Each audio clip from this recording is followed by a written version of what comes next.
વડોદરા શહેરની વસ્તી ગણતરીનો પ્રથમ તબક્કો શરૂ થઈ ગયો છે. વડોદરા શહેરમાં વસ્તી ગણતરીનો પ્રથમ તબક્કો શરૂ થવા જઈ રહ્યો છે. વર્ષ 2011 બાદ પ્રથમ વખત ડિજિટલ ફોર્મેટમાં વસ્તી ગણતરી કરવામાં આવશે. આ વખતે ઓનલાઈન સ્વગણતરીની વ્યવસ્થા પણ કરવામાં આવી છે, જેમાં લોકો પોતે જ પોતાની વિગતો નોંધાવી શકશે. તંત્ર દ્વારા અધિકારીઓ અને કર્મચારીઓને જરૂરી ટ્રેનિંગ આપવામાં આવશે. બોર્ડ ઓફિસ તેમજ મુખ્ય કચેરીઓ પરથી પણ નાગરિકોને માર્ગદર્શન અને માહિતી આપવામાં આવશે. સાથે જ એપ્લિકેશન અને ઓનલાઈન લિંક ઉપલબ્ધ કરાવવામાં આવશે, જેના આધારે ડેટા એકત્રિત કરવામાં આવશે. સ્વ-વસ્તી ગણતરીની પ્રક્રિયા 1 મહિના સુધી ચાલશે. સમગ્ર કામગીરી માટે અંદાજે 4840 કર્મચારીઓને જોડવામાં આવશે.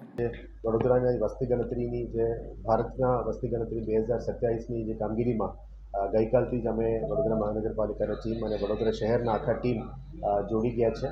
આમાં આ કામ માટે લગભગ તબક્કાવાર ટ્રેનિંગ પણ આપવામાં આવ્યું છે.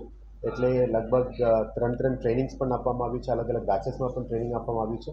લગભગ 4800 લોકોની નિમણૂક પત્ર પણ આપવામાં આવ્યું છે. એમાં શિક્ષકો છે, આપણા તાલીમ અધિકારીઓ છે, વોર્ડ લેવલમાં કામગીરી છે.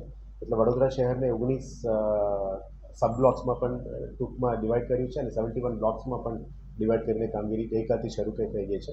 એટલે બે ફેઝનું બે ઇમ્પોર્ટન્ટ ડેટ્સ છે કે 1 જૂનથી 30 જૂન સુધી જે સમયગાળો છે આપને ડેટા સેટ્સ ભરવાની સમયગાળા છે અને 17th મે ટુ 31st મે છે એમાં સ્વગણતરીમાં આપને સેલ્ફ ડેટા રજિસ્ટ્રેશન અને વેલિડેશનનો સમય છે. તમામ વડોદરામાં રહેતા નાગરિકોને વિનંતી છે કે આપના સેલ્ફ ડેટા વેલિડેશન અને સેલ્ફ એન્યુમરેશન અને સેલ્ફ ડેટા એન્ટ્રીમાં ખૂબ સહયોગ આપજો. તમામ લોકો આ વેબ બેઝ એપ્લિકેશન છે, મોબાઈલ બેઝ એપ્લિકેશન છે, ઓનલાઈન એપ્લિકેશન છે. એટલે ફિઝિકલ ફોર્મ્સ જે તે વખતે બુકલેટ ફોર્મમાં આવ્યું હતું એવા નથી. એટલે બધા ઓનલાઈન છે. તમામને વિનંતી છે કે આપણે પોતપોતાનું ડેટા પ્રોપર રીતે ડિક્લેર કરજો અને જે સેન્સસનું કામ છે એ નેશનલ લેવલમાં થઈ રહ્યા છે. એટલે આપના જે ઓરિજિનલ સાચા ડેટા આપ આપશો તો એ અમારા તમામ સેન્સસ ક્રાઇટેરિયામાં પણ આવી જાય. આના આધારે ઘણું બધું રિપોર્ટ્સ અને ટેબલ્સ ટેબ્લેટ્સ બનાવવાના છે.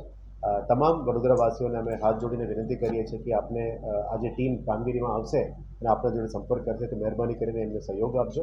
અને આવનારા દિવસોમાં આ રાષ્ટ્ર નિર્માણનું એક કામ છે સેન્સસ ડેટા. એટલે આપણે તમામને સહયોગ આપવા માટે વિનંતી કરીએ છીએ.